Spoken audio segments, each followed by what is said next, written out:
Hello बच्चों, स्वागत है आपका एकेजी क्लासेस में। तो this is my first video on YouTube on accounts. तो आप लोग सभी जानते हैं अकाउंट जो है आपका one of the major portion जो कि कवर करता है आपके कॉमर्स स्ट्रीम का। तो सबसे अगर मेन चीज़ आप बोलो कॉमर्स में तो वो सबसे पहला जो सब्जेक्ट है वो अकाउंट्स ही है। ठीक है। तो आज जो हम लोग अकाउंट्स का टॉपिक स्टार्ट करने जा रहे हैं उस टॉपिक का नाम है basic accounting principles and concept. देखिए अकाउंट्स सबसे पहले हम लोग बनाते किस लिए। तो अकाउंट्स बनाने का एक ही एक मोटिव होता है कि अगर इंसान कोई भी इकोनॉमिक एक्टिविटी करता है तो उसके पीछे उसका मोटिव रहता है कि उस इकोनॉमिक एक्टिविटी को करके उसको फायदा क्या हुआ। तो अकाउंट बेसिकली बनाया जाता है बिजनेस का। बुक्स जब मेंटेन किया जाता है तो हम लोग पता करते हैं अकाउंट्स को मेंटेन करके कि हम जो बिजनेस कर रहे हैं उसमें हमारा प्रॉफिट और लॉस कितना हुआ। क्योंकि हमारे लिए वही प्रॉफिट जो है वो रिवार्ड है और उसको असर्टेन करने का काम हमें कौन इजीली बता के देता है, बुक्स ऑफ अकाउंट्स हमें बता देता है। ठीक है। तो अब जो ये बुक्स ऑफ अकाउंट्स मेंटेन जो कंपैरिजन नहीं कर सकते अगर अकाउंटिंग प्रिंसिपल नहीं होता। क्यों ऐसा नहीं कर सकते? क्योंकि सब अपने तरीके से बुक्स ऑफ अकाउंट्स मेंटेन करते। अगर आपके स्कूल में कोई रूल्स एंड रेगुलेशन नहीं होता, सारे स्टूडेंट अपने तरह से स्कूल में बिहेव करते। ठीक है। तो सेम जैसे आप लोगों के स्कूल का रूल्स एंड रेगुलेशंस है वैसे ही अकाउंटिंग प्रिंसिपल मतलब क्या, अकाउंटिंग का रूल्स एंड रेगुलेशंस जिसे बुक्स ऑफ अकाउंट्स मेंटेन करते समय फॉलो करना पड़ता है। ठीक है। तो चलिए स्टार्ट करते हैं। एक मिनट, इसको मैं थोड़ा साइड में लेता हूँ। ठीक है। तो देखिए सबसे पहला क्या अकाउंटिंग प्रिंसिपल मतलब क्या। Accounting principle refers to the concept, ये चीज ध्यान रखिएगा। अकाउंटिंग प्रिंसिपल जो है किस चीज को बोला जा रहा है, रेफर्स टू द कंसेप्ट। ठीक है। Accounting principle refers to the concept and conventions and standards which are widely accepted and adopted by accountants. ठीक है। ये सारे अकाउंटेंट्स, ठीक है, सारे बिजनेस एंटिटी को इस अकाउंटिंग प्रिंसिपल को अडॉप्ट करना जरूरी है while maintaining the books of accounts. आप बिना इसके अपने बुक्स ऑफ अकाउंट्स को, बिना अकाउंटिंग प्रिंसिपल फॉलो किए अपने बुक्स ऑफ अकाउंट्स को मेंटेन नहीं कर सकते। ठीक है। Adopted by accountants while recording and reporting the financial information. देखिए रिपोर्टिंग द फाइनेंशियल स्टेटमेंट का मतलब है हम लोग जब अपने बुक्स ऑफ अकाउंट्स को बना लेते हैं तो उसे बना के हम अपने पास नहीं रखते बल्कि हमें प्रेजेंट करना पड़ता है यूजर्स ऑफ अकाउंटिंग इंफॉर्मेशन को। ठीक है। जो यूजर्स है, इंटरनल यूजर हो गए, एक्सटर्नल यूजर हो गए, ठीक है, उनको मैनेजमेंट को हमें क्या करना पड़ता है, रिपोर्ट करना पड़ता है कि हमारा जो इस साल का है, जो भी हमने रेवेन्यू जनरेट किया है, प्रॉफिट कितना हुआ, उन सब चीजों के बारे में हमें क्या करना पड़ता है, बताना पड़ता है। तो that's called reporting the financial information. According to Robert Anthony, the rules and conventions of accounting are commonly referred to as principle। ठीक है। रॉबर्ट एंथनी जो है वो बोलते हैं वो रूल्स, ठीक है, वो रूल्स और वो कन्वेंशंस जो कि हम फॉलो करते हैं commonly referred to as pen.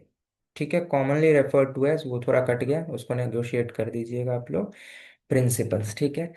तो वो रूल्स और कन्वेंशंस जो कि हम लोग अकाउंटिंग बुक बनाते समय फॉलो करते हैं उसे क्या बोला जाता है, अकाउंटिंग प्रिंसिपल। हम इस चीज को ब्रेक नहीं कर सकते, हमें ये प्रिंसिपल फॉलो करना पड़ेगा। अब जो टॉपिक है वो देखिए, नीड फॉर अकाउंटिंग प्रिंसिपल्स। जो अकाउंटिंग प्रिंसिपल्स है उसका हमें नीड क्यों आया। ठीक है। Accounting principle are necessary due to following reasons. Accounting principle जरूरी है कुछ फॉलोइंग रीजंस के कारण। आइए देखते हैं वो रीजंस क्या है। सबसे पहला, accounting principle are required to identify and classify economic transaction and meaningful representation. Accounting principle के हेल्प से हम लोग क्या कर पाते हैं, किसी भी इकोनॉमिक ट्रांजैक्शन को मीनिंगफुल रिप्रेजेंटेशन दे पाते हैं। ठीक है। और विदाउट मीनिंगफुल प्रेजेंटेशन आप अपने बुक्स ऑफ अकाउंट्स को सही से मेंटेन नहीं कर पाएंगे।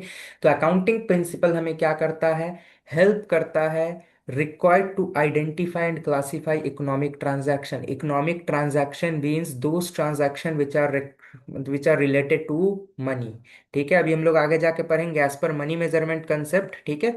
हम लोग कोई भी ट्रांजैक्शन को बुक्स में रिकॉर्ड नहीं कर सकते जो कि measurable in terms of money ना हो। तो उसी चीज के बारे में बता रहा है। अकाउंटिंग प्रिंसिपल के हेल्प से ही हम लोग पता कर पाते हैं कि कौन सा जो ट्रांजैक्शन है वो इकोनॉमिक है और उसका हम लोग क्या कर पाएंगे, मीनिंगफुल प्रेजेंटेशन कर पाएंगे। ओके। उसके बाद देखिए जो है कौन सा number, number 2, this principle help to ensure uniformity and accounting records. यही सबसे मेन काम है अकाउंटिंग प्रिंसिपल का, क्या मेंटेन करना, यूनिफॉर्मिटी मेंटेन करना। अभी जस्ट मैंने थोड़ा देर पहले बोला था, अगर अकाउंटिंग प्रिंसिपल नहीं होगा तो हर लोग अपने तरह से अपना बुक्स ऑफ अकाउंट्स बनाएंगे। अब सब अगर अपने तरह से अपना बुक्स ऑफ अकाउंट्स बनाएंगे तो हम लोग कंपेयर नहीं कर पाएंगे कि कौन सा बिजनेस कितना अच्छा परफॉर्म कर रहा है। डेट्स वाई सारे बिजनेस के अकाउंटिंग रिकॉर्ड में यूनिफॉर्मिटी लाने के लिए ही अकाउंटिंग प्रिंसिपल्स है। As a result the financial statement of different firms becomes comparable. ठीक है, ये पॉइंट आई होप सो आपको क्लियर होगा। उसके बाद देखिए अकाउंटिंग प्रिंसिपल, पॉइंट नंबर जो है आपका number 3, accounting principle serve as a guide to accounting and recording and reporting business transaction. ठीक है, तो और क्या करता है अकाउंटिंग प्रिंसिपल, हेल्प करता है, गाइड करता है अकाउंटेंट्स को क्या करने में, एंट्रीज को रिकॉर्ड करने में और रिपोर्ट करने में। ठीक है, अकाउंटिंग प्रिंसिपल्स जो है वो गाइड करते हैं अकाउंटेंट्स को कि किस तरीके से बुक्स में एंट्री का रिकॉर्डिंग होगा और उसका रिपोर्टिंग किया जाएगा। उसके बाद पॉइंट नंबर डी देखिए क्या है, this principle represent a scientific approach of financial statement. देखिए जब भी हम कोई प्रिंसिपल बोलते हैं ना, जब भी हम किसी चीज को क्या बोलते हैं, जैसे अकाउंटिंग प्रिंसिपल, ठीक है, क्लास 12th में होता है क्या, मैनेजमेंट प्रिंसिपल। तो अगर जब भी किसी चीज को प्रिंसिपल बोला जा रहा है ना, दैट मीन्स वो साइंटिफिकली प्रूव्ड है। तो ये जो अकाउंटिंग प्रिंसिपल है ये भी क्या है, एक साइंटिफिकली प्रूव्ड अप्रोच है फाइनेंशियल स्टेटमेंट को मेंटेन करने का, जो कि ट्रू और फेयर व्यू देता है हमारे फाइनेंशियल स्टेटमेंट को। और फाइनेंशियल स्टेटमेंट का कैरेक्टरिस्टिक्स है कि उसमें ट्रू और फेयर व्यू होना चाहिए। ठीक है, use of accounting principle creates confidence in accounting information. हम अकाउंटिंग प्रिंसिपल का यूज करके क्या करते हैं, कॉन्फिडेंस लाते हैं। ठीक है, कॉन्फिडेंस मीन्स हमारा बुक्स ऑफ अकाउंट सही रहता है। जब हम लोगों को रिपोर्ट करते हैं, जब हम मैनेजमेंट को अपने बुक्स ऑफ अकाउंट्स को देते हैं, तो हम हमारे में कॉन्फिडेंस रहता है बुक्स ऑफ अकाउंट्स को देने में। क्यों? क्योंकि हमने सारा अकाउंटिंग प्रिंसिपल जो है वो फॉलो किया है। अगर अकाउंटिंग प्रिंसिपल गलती हुआ तो फिर बैठा हुआ है ऊपर में गाली सुनाने के लिए। ठीक है, तो इसलिए क्या, कॉन्फिडेंस इन अकाउंटिंग इन्फॉर्मेशन आता है अगर हम प्रिंसिपल्स को फॉलो करके अपने बुक्स ऑफ अकाउंट्स को मेंटेन करें तो। ठीक है, उसके बाद देखिए ये सबसे मेन चीज है, आपको एमसीक्यू में भी बहुत बार पूछ सकता है, व्हाट इज अकाउंटिंग। ठीक है, या अकाउंटिंग को क्या बोला जाता है, तो ध्यान रखना accounting is a language of business. Accounting क्या है, लैंग्वेज ऑफ बिजनेस है। ठीक है, in order to make this language precise this making authorities having develop certain basic rules. और इस लैंग्वेज के साथ कोई छेड़छाड़ ना करे, इसलिए अकाउंटिंग अथॉरिटीज ने कुछ रूल्स बनाया है जिसको हम लोग अकाउंटिंग प्रिंसिपल के नाम से जानते हैं। और ये इसको हम क्या बोलते हैं, GAAP, generally accepted accounting principle. क्या बोलते हैं, जनरली एक्सेप्टेड अकाउंटिंग प्रिंसिपल्स। ये चीज को ध्यान रखना, जो भी हम लोग अकाउंटिंग प्रिंसिपल फॉलो करते हैं उसको क्या बोला जाता है, GAAP। Books of accounts maintain करते समय हमें GAAP फॉलो करना बहुत ज्यादा जरूरी है। This principles are accepted and used by accountants all over the world. ठीक है, ये ऑल ओवर द वर्ल्ड ये प्रिंसिपल को फॉलो किया जाता है ताकि फाइनेंशियल स्टेटमेंट जो है वो कंपेरेबल और यूजफुल हो सके यूजर्स के लिए। इतना तक आपको क्लियर है? ठीक है, तो ये था कुछ बेसिक कि हम लोग अकाउंटिंग प्रिंसिपल का जन्म क्यों हुआ, अकाउंटिंग प्रिंसिपल हम लोग क्यों फॉलो करते हैं बुक्स ऑफ अकाउंट्स मेंटेन करते समय। तो एक ही मोटिव है, ताकि हमारा बुक्स को जो है कंपेरेबिलिटी मिल सके। ठीक है, क्योंकि अगर नहीं होगा तो बार बार एक ही चीज बोल रहा हूँ, सब जो है वो क्या कर पाएंगे, अपने हिसाब से जो है बुक्स ऑफ अकाउंट्स को मेंटेन करने लगेंगे। ठीक है,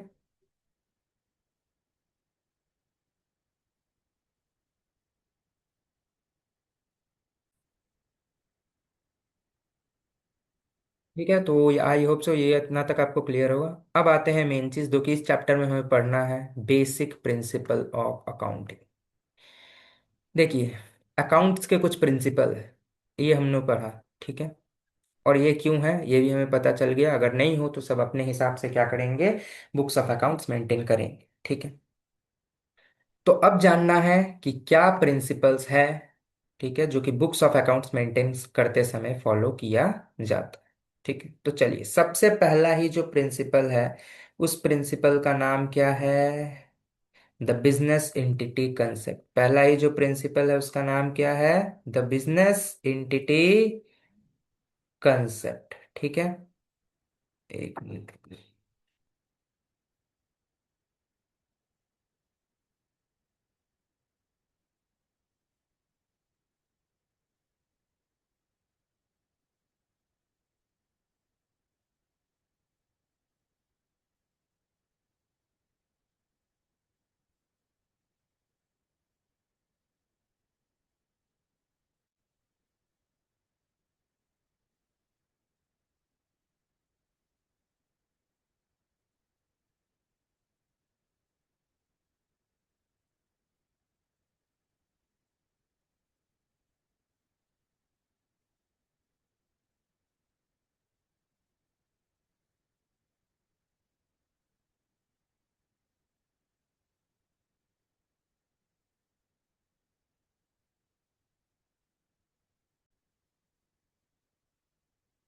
ठीक है, तो पहला जो हमारा है प्रिंसिपल्स अकाउंट्स मेंटेन करने का, उस प्रिंसिपल को क्या बोला जाता है? Business entity concept. This is the first principles of accounts, जिसको क्या बोला जाता है? Business entity concept. पता है बिजनेस एंटिटी कंसेप्ट क्या बोलता है? ये आप लोग जब अभी पढ़ोगे अकाउंट्स तो देखोगे, ठीक है? अगर मैं बोलूं जब आप लोग अकाउंट्स पढ़ोगे, ठीक है, तो एक चीज देखोगे, कैपिटल जो है ना, कैपिटल।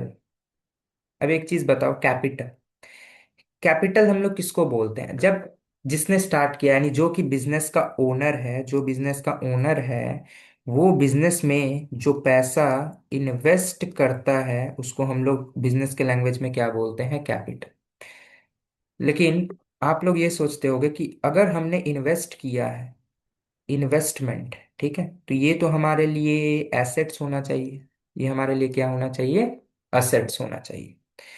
लेकिन आप लोग जब आगे बुक्स ऑफ अकाउंट्स मेंटेन करोगे तो आप लोग ये चीज देखोगे कि हम लोग इसको, कैपिटल जो है ओनर का, उसको कहाँ शो करते हैं? लाइबिलिटी में।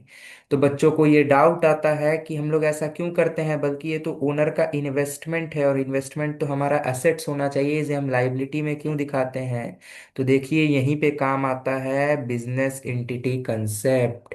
बिजनेस एंटिटी कंसेप्ट ये बोलता है कि जो ओनर है और जो उसका बिजनेस है, दोनों अलग है। इन दोनों के बीच में क्या एग्जिस्ट करता है? Separate legal entity. Means the owner and the business are different entities. ठीक है, ओनर अलग, बिजनेस अलग। अब एक चीज बताओ, अगर ओनर अलग हो गया, बिजनेस अलग हो गया, और फिर ओनर ने अगर बिजनेस के ऊपर पैसा इन्वेस्ट किया, तो क्या बिजनेस के ऊपर लाइबिलिटीज नहीं क्रिएट हुआ कि मुझे अपने मालिक को उसका पैसा रिटर्न करके देना है? मेरे मालिक ने मेरे ऊपर पैसा लगाया है, क्योंकि बिजनेस तो अब अलग हो चुका है। डेट्स वाई हम लोग कैपिटल को लाइबिलिटीज में शो करते हैं, as per which concept? Business entity concept. समझ में आया? क्योंकि as per business entity concept, business अलग, ओनर अलग। और जब ओनर ने बिजनेस के ऊपर पैसा इन्वेस्ट किया, तो बिजनेस के ऊपर क्या क्रिएट हुआ? उसके माथे पे हेडेक क्रिएट हुआ कि उसके ओनर ने क्या इन्वेस्ट किया, उस पे पैसा इन्वेस्ट किया है। ठीक है, देखो, according to this concept business firm is treated as a unit, separate and distinct from its owner. ठीक है, हाँ, और एक चीज ध्यान रखना, बिजनेस एंटिटी कंसेप्ट के हिसाब से जो हम लोग फॉलो करते हैं for sole proprietorship and partnership, ये खाली आपका जो है बुक्स ऑफ अकाउंटिंग प्रोस्पेक्ट से इसको बोला जाता है कि सेपरेट लीगल एंटिटी एग्जिस्ट करता है। फॉर अकाउंटिंग प्रोस्पेक्ट लीगली नहीं होता separate legal entity sole proprietorship, ये सिर्फ अकाउंट्स, बुक्स ऑफ अकाउंट्स के प्रोस्पेक्टिव से बोला जाता है और किया जाता है, बिजनेस एंटिटी कंसेप्ट फॉलो होता है। ठीक है, लीगली नहीं होता। ठीक है, बातें इस पे, एक मिनट ये मैं इरेज कर दूं थोड़ा।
ठीक है, तो अब आइए इसको रीड करते हैं। अकॉर्डिंग टू, देख लो एक,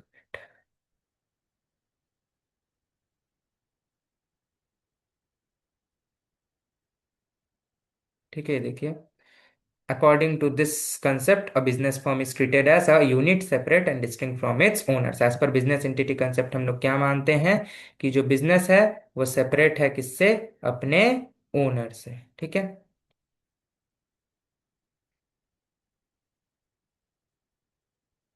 A complete separate set of books is kept for the firm business transaction are recorded for the firm point of view। हम लोग जो भी अकाउंटिंग एंट्रीज बनाते हैं वो फर्म के पॉइंट ऑफ व्यू से बनाते हैं, ना कि ओनर के पॉइंट ऑफ व्यू से, ठीक है। हम लोग जो भी बुक बिजनेस में बुक्स ऑफ अकाउंट्स मेंटेन करते हैं वो हम बिजनेस का मेंटेन करते हैं, उसके ओनर का बिजनेस, उसके ओनर का नहीं मेंटेन करते। Clear. The capital provided by the owner is the owner is treated as liability of the firm। ठीक है, तो as per business entity concept जो भी कैपिटल लगाता है ओनर हम उसे लाइबिलिटीज में दिखाते हैं, ठीक है।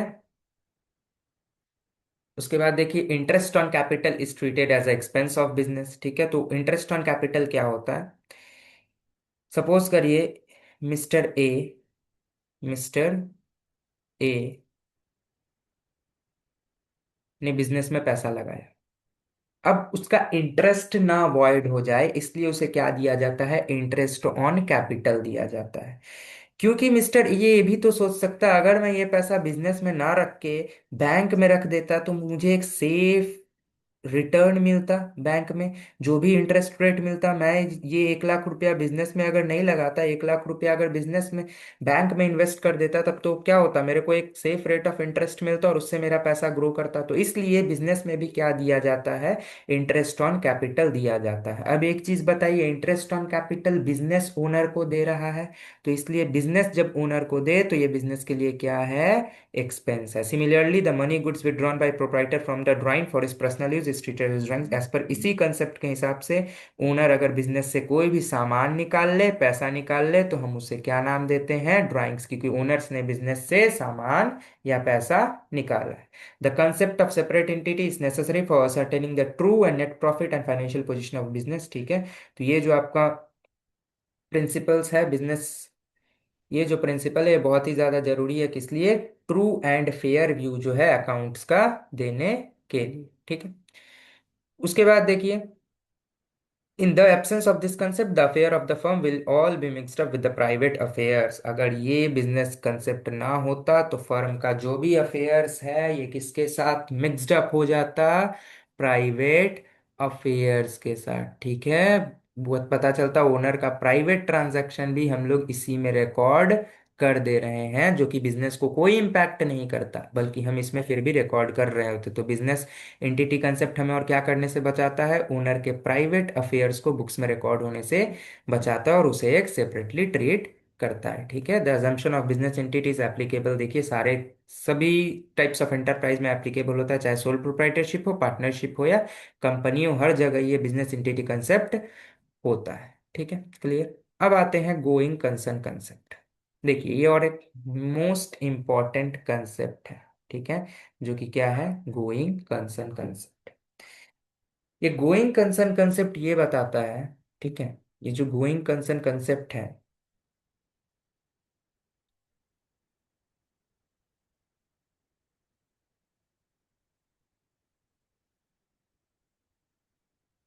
ये जो गोइंग कंसर्न कंसेप्ट है ना, ये बताता है कि बिजनेस का कोई लाइफ नहीं है, ठीक है। बिजनेस एक इनडिफिनिट लाइफ पीरियड तक चल सकता है, ठीक है। बिजनेस का पहले से ही कोई लाइफ डिसाइड नहीं किया गया है।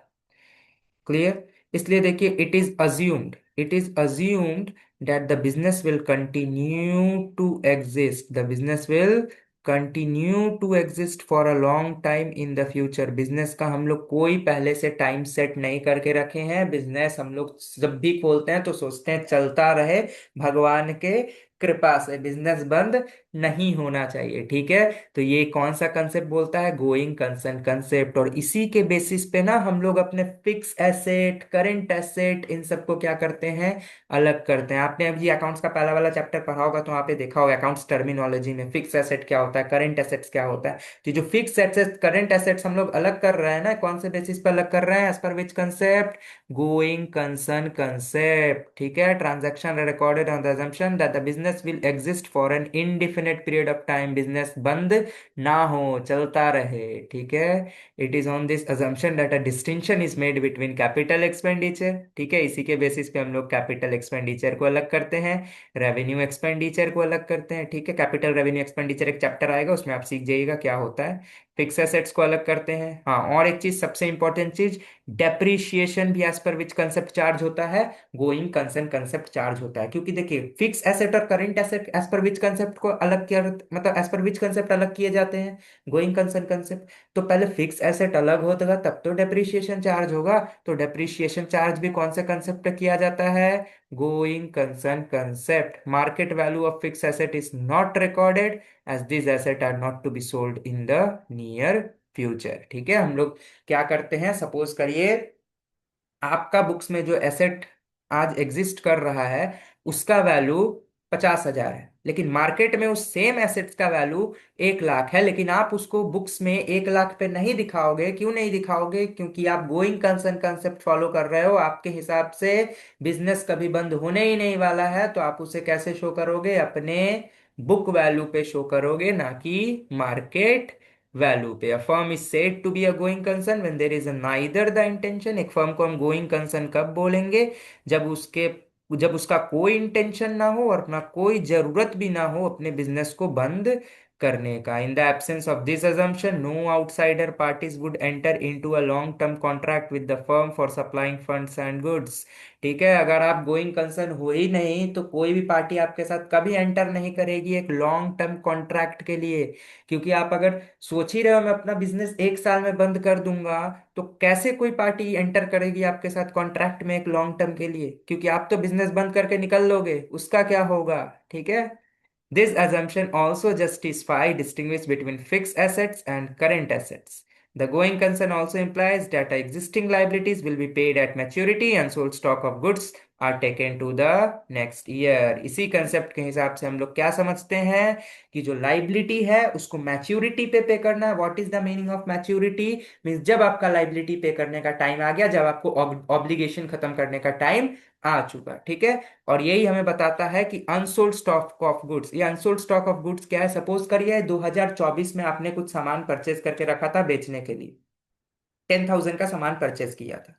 आप उसमें से 5,000 का सामान बेच चुके हो, तो आपके पास उस साल 5,000 का सामान नहीं बिका, तो वो 5,000 का सामान आपके लिए क्या है? अनसोल्ड स्टॉक ऑफ गुड्स है, और उसको आप नेक्स्ट ईयर फॉरवर्ड करोगे। ठीक है, तो as per which concept unsold stock of goods को फॉरवर्ड किया जाता है next year? Going concern concept. ठीक है, क्योंकि अगर आप ही सोचो, आप अगर गोइंग कंसर्न नहीं होते, आप अगर 1 साल में बिजनेस बंद कर रहे होते, तो आप उस सामान को अगले साल तो लेके ही नहीं जाते ना, क्योंकि your intention is to close the business on the next year. Clear है? ठीक है, तो ये कुछ बात ही है गोइंग कंसेप्ट कंसेप्ट को लेके। सिंपल सा एक लॉजिक में गोइंग कंसर्न कंसेप्ट ये बताता है कि बिजनेस एक इनडिफिनिट लाइफ पीरियड तक चल रहा है। ठीक है,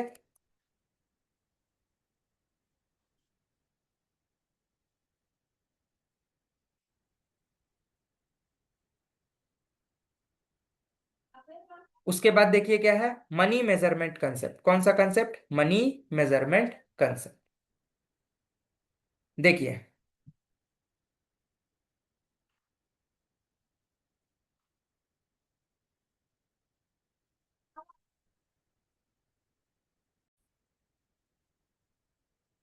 ठीक है, देखिए उसके बाद जो है कौन सा?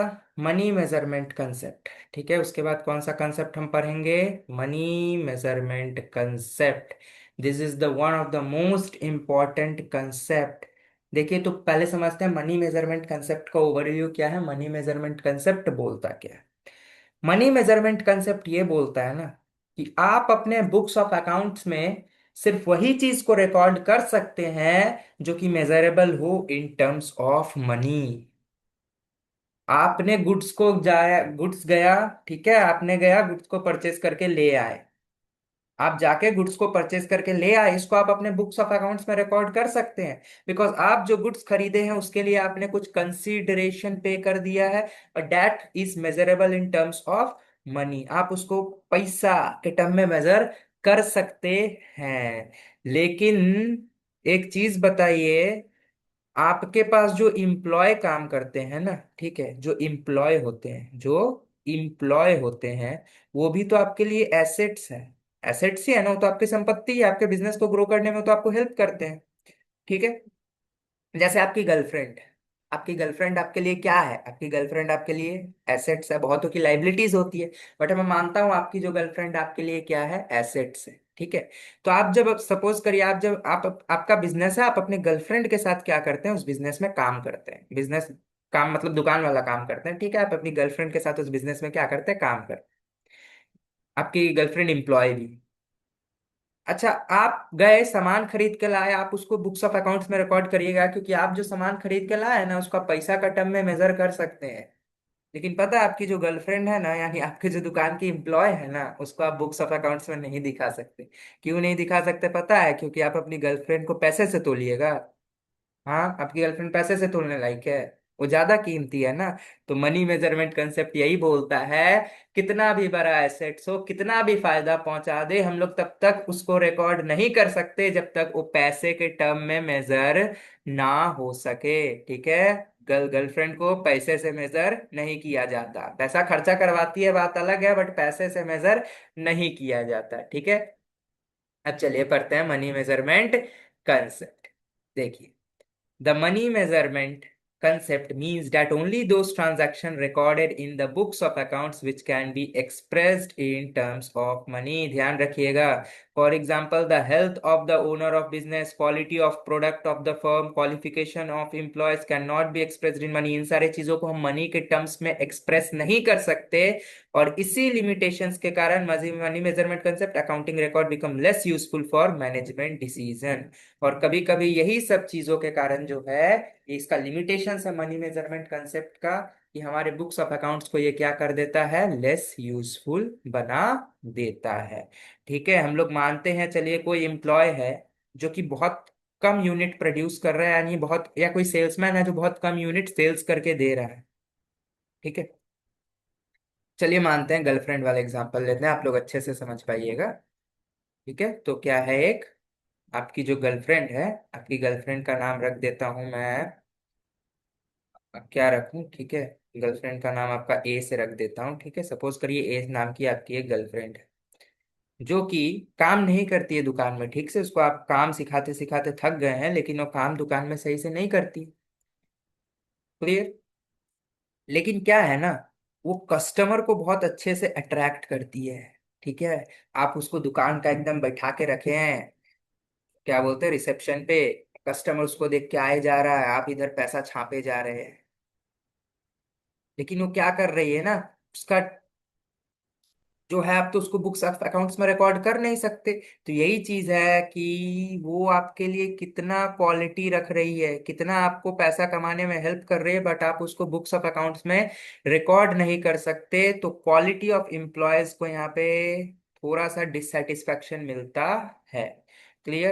Another limitation of this concept is those do not reveal changes in the money value of asset. In spite of this limitation, money measurement concept is necessary because different types of assets like cash balance 5 lakh building consists of 10 rooms, a piece of land 1000 square meter, 50 table, 10 machine, 20 fans cannot be added। क्या बोला? बताता हूँ क्या बोला। बोला आपके पास 20 fan है। कितना है? 20 फैन है। 10 गाड़ी है। ठीक है। 3 आईफोन है। आप इसको ऐसे रिकॉर्ड नहीं करिएगा, आप इसको डायरेक्ट इसके मनी वैल्यू पे रिकॉर्ड करिएगा। 3 आईफोन का वैल्यू 1 लाख रुपया करके है, मतलब आप डायरेक्ट बुक्स ऑफ अकाउंट्स में कितना दिखाइएगा? 3 लाख रुपया। क्लियर है? आप इसको ऐसे 20 फोन, 10 गाड़ी, 3 आईफोन, ठीक है, ऐसे नहीं शो कर सकते। आपको डायरेक्ट क्या एक्सप्रेस करना पड़ता है? मनी वैल्यू एक्सप्रेस करना पड़ता है। तो in short money measurement concept क्या बोलता है? बुक्स ऑफ अकाउंट्स में सिर्फ वही चीज रिकॉर्ड होगा जो कि मेजरेबल हो इन टर्म्स ऑफ मनी। चलिए, ठीक है। ऑन द बेसिस, देखिए ऊपर और एक छोटा सा लाइन दिया, इसको भी पढ़ ही लेते हैं तो सही होगा। ठीक है।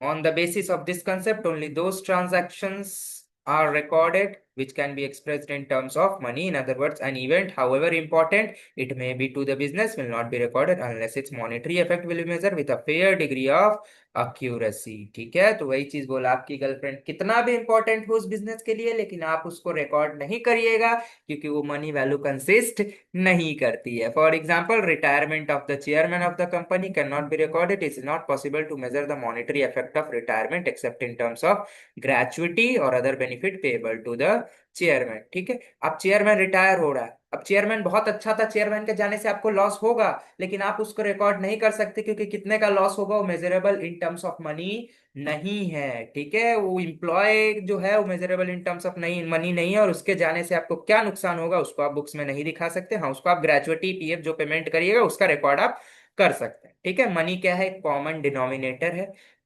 ठीक है, with the help of money diverse items can be added together. हम लोग मनी के हेल्प से बहुत सारे आइटम का वैल्यू को ऐड करके दिखा सकते हैं, जैसे फर्नीचर हो गया, फिक्सचर हो गया, इन सारे चीजों.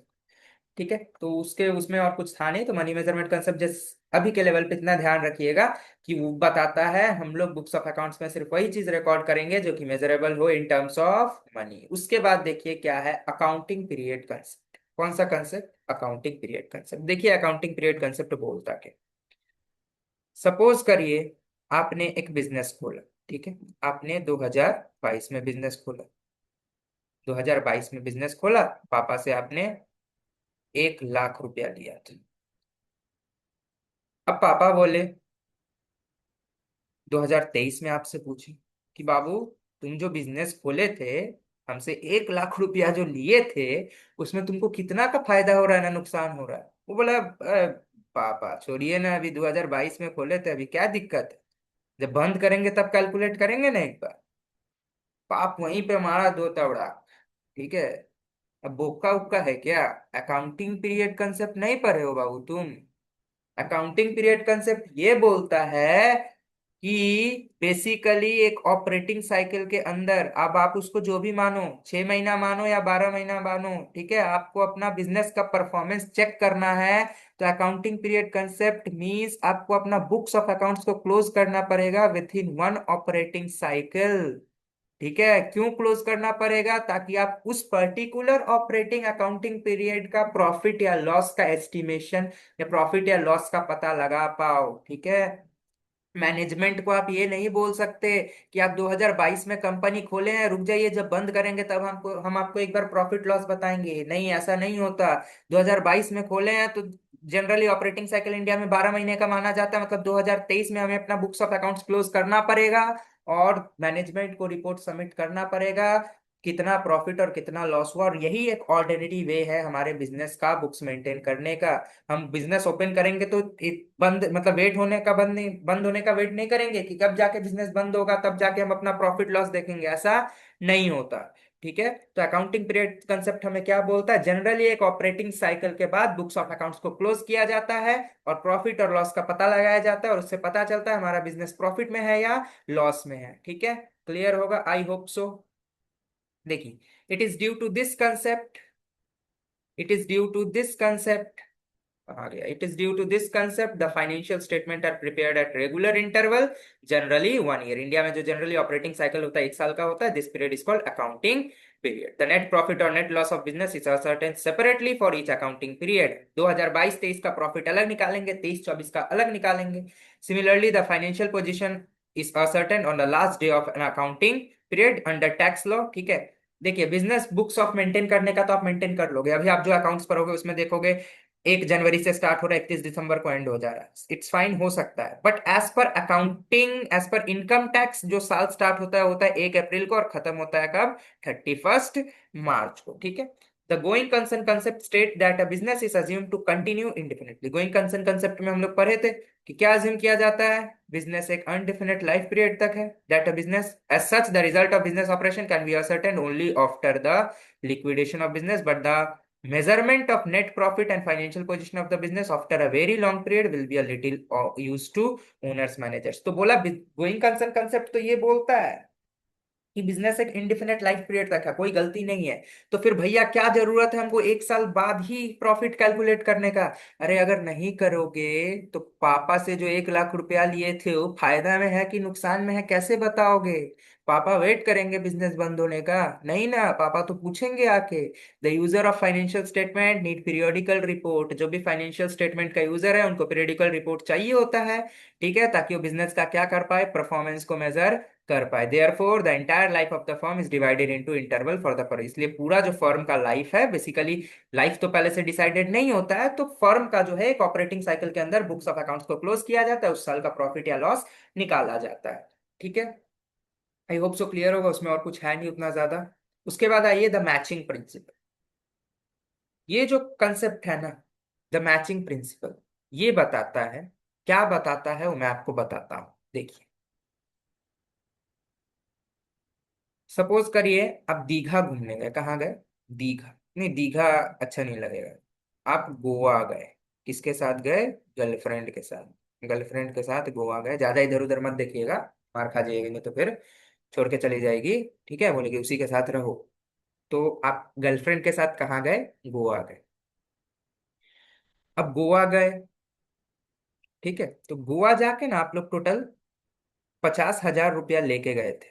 ठीक है, और वहां जाके ना आप लोग 20,000 रुपया खर्चा किए।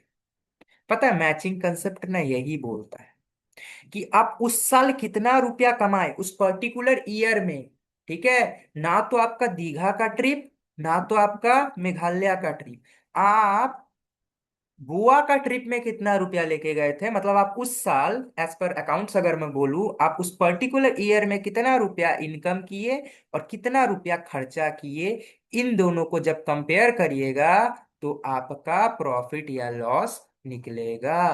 तो इस कंसेप्ट के हिसाब से आप दीघा वाला ट्रिप का खर्चा छोड़िए, दीघा वाला और मेघालय वाला ट्रिप को छोड़िए, आप खाली गोवा वाला ट्रिप को पकड़िए। गोवा वाला ट्रिप में आप कितना रुपया लेके गए थे, मतलब एक पर्टिकुलर ईयर में आप कितना रुपया कमाए और उसी पर्टिकुलर ईयर में आप कितना रुपया खर्चा किए, मतलब आप गोवा वाला ट्रिप में कितना रुपया लेके गए थे और गोवा वाला ट्रिप में ही कितना रुपया खर्चा किए। ना तो दीघा को जोड़ना है, ना तो मेघालय को जोड़ना है। एक पर्टिकुलर ईयर में आपने कितना कैश का इनफ्लो किया, कितना रुपया कमाया, ठीक है, और उसी पर्टिकुलर ईयर में आपका कितना रुपया खर्चा हुआ, दोनों को हम कंपेयर करेंगे तो या तो प्रॉफिट आएगा या तो लॉस आएगा। ये डिपेंड करता है इनकम ज्यादा है या एक्सपेंसेस ज्यादा है। तो आई होप सो क्लियर होगा, एक हल्का सा ओवरव्यू देखिए अब।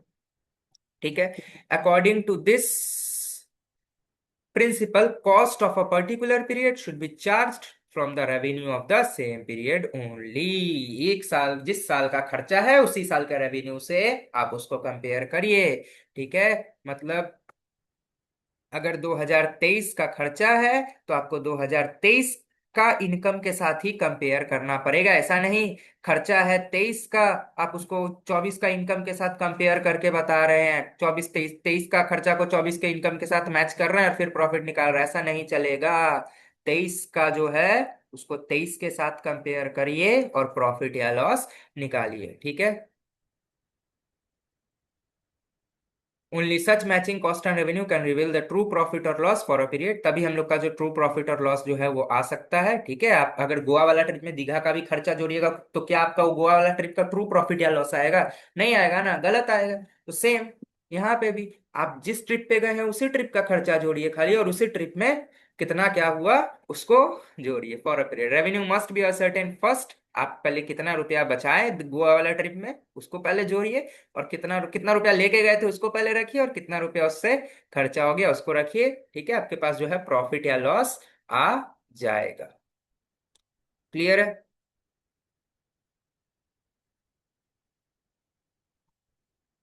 द प्रिंसिपल देखिए, the principle provide the guidelines to how the expenses are matched with the revenue it requires in determining net profit. All costs which are applicable to revenue of dot period should be charged against that revenue. ठीक है, जो भी cost आपको उस revenue को earn करने के लिए खर्चा हुआ है उस साल के अंदर आप उसको रेवेन्यू से मैच करिएगा और आपका प्रॉफिट या लॉस आ जाएगा। ये चीज को आप आगे जाके सही से सीख जाइएगा। ठीक है, तो मैचिंग कंसेप्ट क्या बोलता है ये जान के रखिए। ओवरव्यू ये है मैचिंग कंसेप्ट का कि हम सेम साल के एक्सपेंसेस को सेम साल के रेवेन्यू के साथ कंपेयर करते हैं और अपना प्रॉफिट और लॉस पता करते हैं। ठीक है,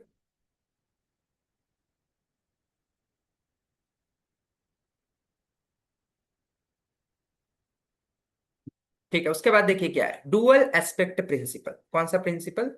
डुअल एस्पेक्ट प्रिंसिपल। ठीक है, देखिए बताते हैं डुअल एस्पेक्ट प्रिंसिपल क्या है। ये डुअल एस्पेक्ट प्रिंसिपल जो है ना अकाउंट्स का, यही तो है आपका बाबू, यही तो है, यही तो है आपका डबल एंट्री कंसेप्ट। इसी के बेसिस पे तो आप लोग जर्नल एंट्री सीखे होगे। तो एक अकाउंट को डेबिट करते होगे, एक अकाउंट को सेम वैल्यू से क्रेडिट करते होगे। यही तो है डबल एंट्री कंसेप्ट, ठीक है। यही तो है लूका पेसिलियो का देन। फादर ऑफ अकाउंटेंसी कौन है? लूका पेसिलियो, जिन्होंने 14th सेंचुरी में books of double entry book keeping का जो जन्म दिया था, ठीक है। तो बहुत ज्यादा साइंटिफिक मेथड है।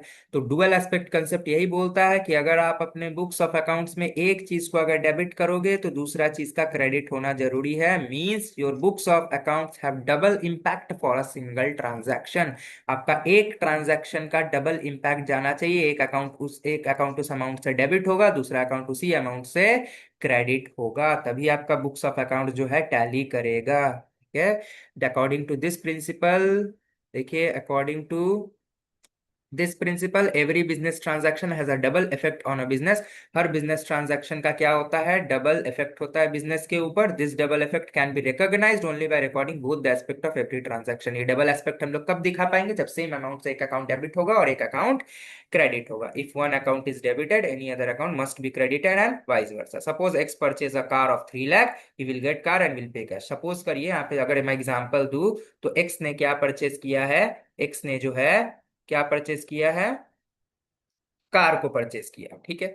अब देखिए इसका इम्पैक्ट क्या पड़ेगा उसके, अगर मैं बुक्स ऑफ अकाउंट्स में बोलूं तो उसका इम्पैक्ट क्या हो। तो इसका एंट्री बन जाएगा क्या, उसने कार खरीदा यानी एसेट्स खरीदा, तो car account debit to cash. उसने वो अपने बुक्स में क्या एंट्री करेगा? कार अकाउंट डेबिट, एक मिनट में यहाँ पे शो कर पाऊँ, देखो। वो अपने बुक्स में क्या एंट्री करेगा? जो है करेगा वो क्या? अरे यार पेन क्यों निकाल,